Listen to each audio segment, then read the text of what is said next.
A segunda faixa, nossa, aqui,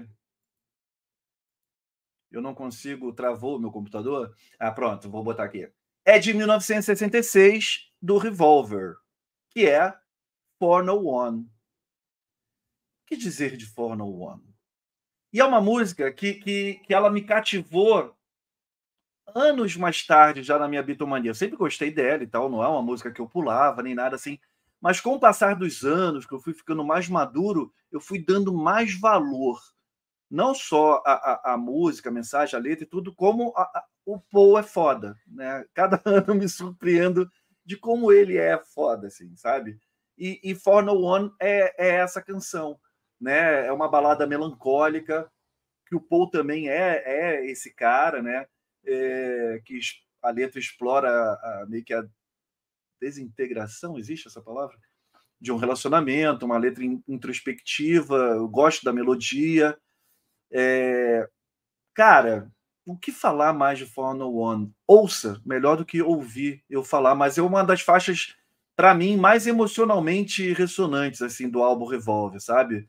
Eu destaco essa maturidade crescente das composições do Paul McCartney. Aqui se mostra para mim bem evidente. Eu sou suspeito de falar, eu pago o pau mesmo para For No One.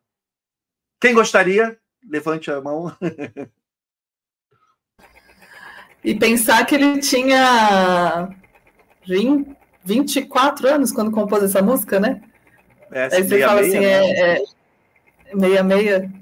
Isso se não tiver sido antes, né? Com 21, que ele faz no meio do ano. Então, assim, é muito louco pensar. Eu lembro que a gente fez que a gente fez umas de lado B, e a gente comentou isso, que em 64 a gente colocou uma das músicas lá do Paul do A Hard Day's Night, e a gente falou como um cara dessa idade consegue compor algo no nível das coisas que ele compunha, assim. E essa melancolia que você falou, a voz dele passa, né? Total. Acho que foi um dos motivos aqui que a gente escolheu essa música, além dela ser lindíssima no contexto todo, a voz dele chora junto, né? A voz dele é triste, e você se emociona quando ouve. Você não precisa nem entender a letra. Eu acho que mesmo sem entender inglês, você vê que aquilo não é uma música de amor, mas aquilo é uma música de lamento, assim. E eu acho que a voz dele tá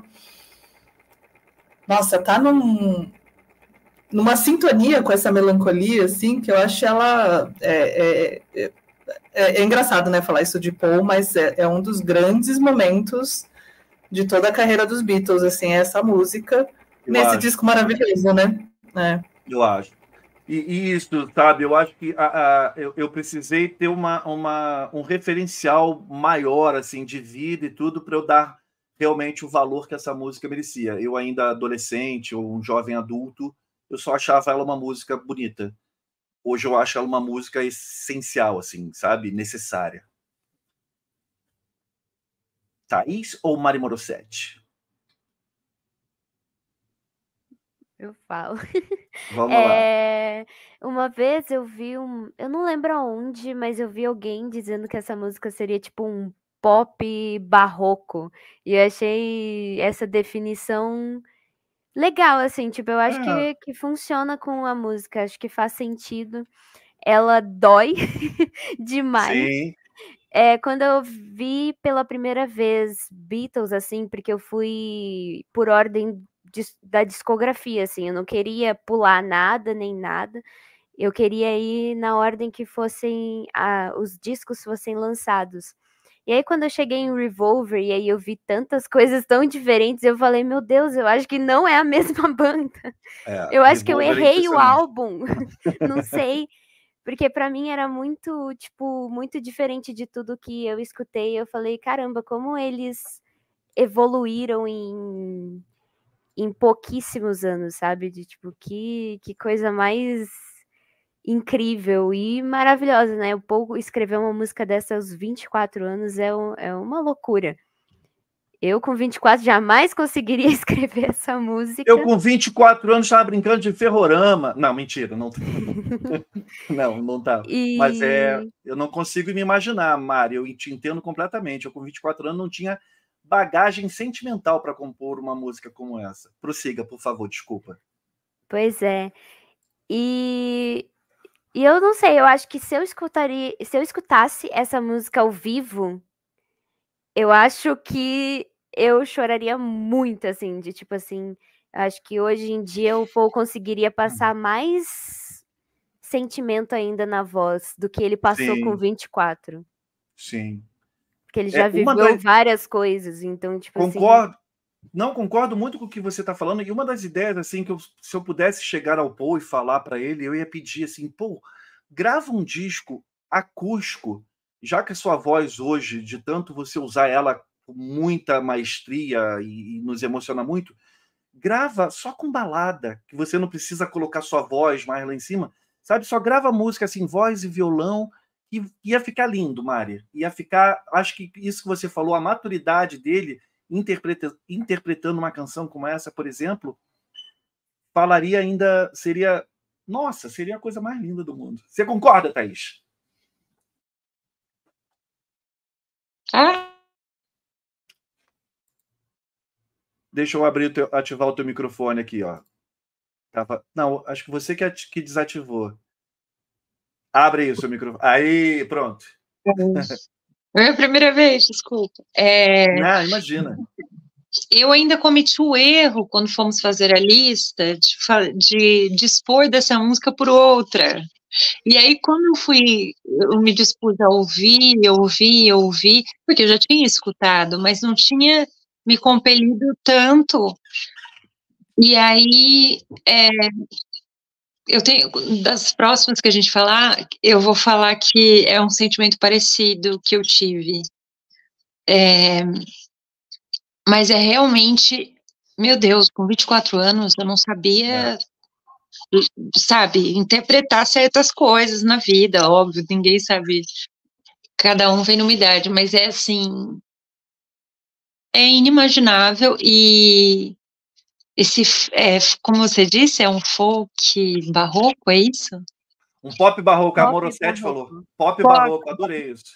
Gente, eu adorei isso, adorei essas terminologias, e eu sinto isso também, mas sinto que é o que a Mari Cazé falou, sobre a questão de você já entender que é um de lamento, é uma canção assim, você está entendendo aquela dor e você reconhece de alguma forma, você não consegue transpor ela numa música como ele, mas é essa questão universal da música, né? Então, eu acho que isso me prendeu, e quando a gente chega na outra canção, aí eu falo o Não, porquê me maravilha. prendeu. E isso que a Mari Cazé falou é perfeito, assim, que não basta apenas você cantar bem, ter uma boa voz. O povo interpretava também muito bem. E aqui, toda a carga melancólica que a letra berra, grita, esfrega na tua cara, a gente consegue captar na voz do Paul, mesmo sem entender inglês, sabe? É impressionante, assim, a forma como ele canta. Nossa, é muito foda. A galera que está acompanhando a gente aqui no Superchat, não façam isso agora, senão vai estragar a surpresa também, tudo. Mas quando vocês acabarem aqui, ouçam a playlist. Eu coloquei a playlist do nosso Top 10 lá na descrição desse vídeo aqui. Vocês podem depois conferir. Eu vou ficar muito feliz se vocês deixarem um comentário lá depois, curtirem. Quem não assina o canal, por favor, façam isso. A galera que está vindo aqui pela primeira vez, pela Thaís ou pela Mari Morosete, se inscrevam no Pitadas do Sal. Eu sou um cara legal, vocês vão gostar de mim. Podem contar. Eu faço 3 a 4 lives semanais, sempre trazendo o melhor da música. Quer dizer, eu não posso trazer o melhor da música por conta de direitos autorais no YouTube, mas sempre falando do melhor da música. Vocês entenderam? E a terceira faixa, outra do Revolver, de 1966, portanto, Here, There and Everywhere. Alguém aqui no chat, eu não lembro quem foi, comentou que preferia essa do que For No One. A gente prefere as duas. Pode começar, de repente, a Mari Morosete, que não começou ainda falando. Por favor, Mari. Para mim, assim, na minha cabeça, eu sempre vejo For No One e Here, There and Everywhere como irmãozinhos, só que de sentimentos completamente diferentes, sabe? Opostos, assim. Boa. E uma coisa é que quando o Paul fez o Give My Regards to Broad Street, que muitas pessoas odeiam, mas eu sou a maior amante desse filme, e ele colocou essas duas músicas juntas, eu acho que foi um acerto muito grande, sabe? De tipo assim, depois quando eu cheguei nesse álbum, como eu disse, eu ouvi tudo na sequência, quando eu cheguei nesse álbum eu fiquei assim, eu acho que essas músicas, elas super funcionam juntas, sabe? De tipo assim, elas tinham que ficar no mesmo álbum também, sabe? Elas necessitavam ficar juntas. E essa já é um sentimento completamente oposto, né? De um pouquinho mais de felicidade, mostrando um lado oposto de um relacionamento que depois termina, né? Porque ainda é o mesmo relacionamento com a Jane Asher. Então, sei lá, eu sempre sinto assim que elas são muito irmãzinhas e elas têm que sempre andar juntas. Se o Paul colocasse ao vivo, se ele colocasse uma e não colocasse a outra, eu ia ficar tipo, sabe, parece que tá faltando alguma coisa. Boa, gostei. O que você achou, Cazé? Concorda, discorda, muito pelo contrário? Não, eu concordo. E assim, pode parecer a gente colocar essas duas músicas, né? Tanto que, colocou For No One, mas eu prefiro Here, There and Everywhere. São duas baladas. E a gente estava tentando, né, colocar músicas um pouco mais diferentes uma das outras, porque elas têm esse conceito de balada, né? Só que eu acho que elas são, eu concordo com a Mari, que elas são irmãs nesse sentido, nesse antagonismo, né? Uma melancólica e a outra de amor mesmo.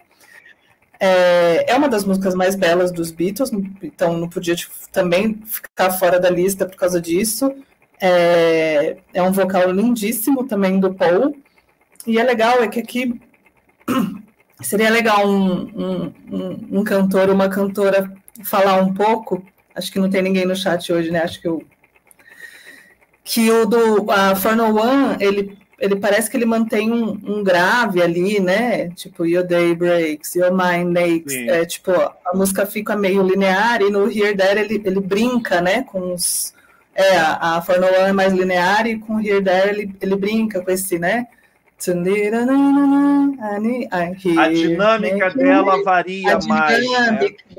Eu acho que talvez exatamente essa linearidade no For No One passa essa melancolia e essa brincadeira com o vocal dele passa o contrário nessa música aqui.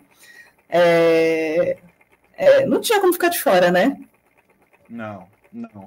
É impossível. Por mais que a gente quisesse fazer uma lista mais diferente, assim, essas duas, né, eu concordo também com o que a Mari Morossetti falou, embora com sentidos distintos uma da outra, mas elas vão bem juntas, né?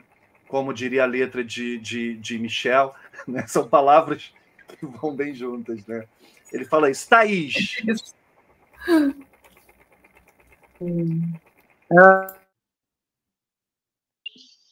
Aí.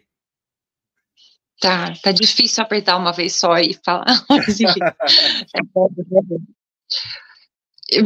Assim, eu notei muito ela, óbvio. Eu tenho uma memória quase infantil do que meus pais escutavam quando a gente viajava de carro, eles colocavam os CDs, né, enfim.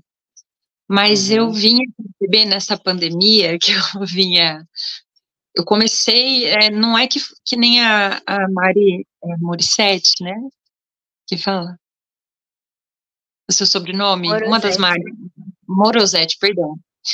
Enfim, eu comecei pela história deles, e aí eu fui entendendo as canções diante os períodos, diante os acontecimentos, e eu fui entendendo as coisas dessa forma.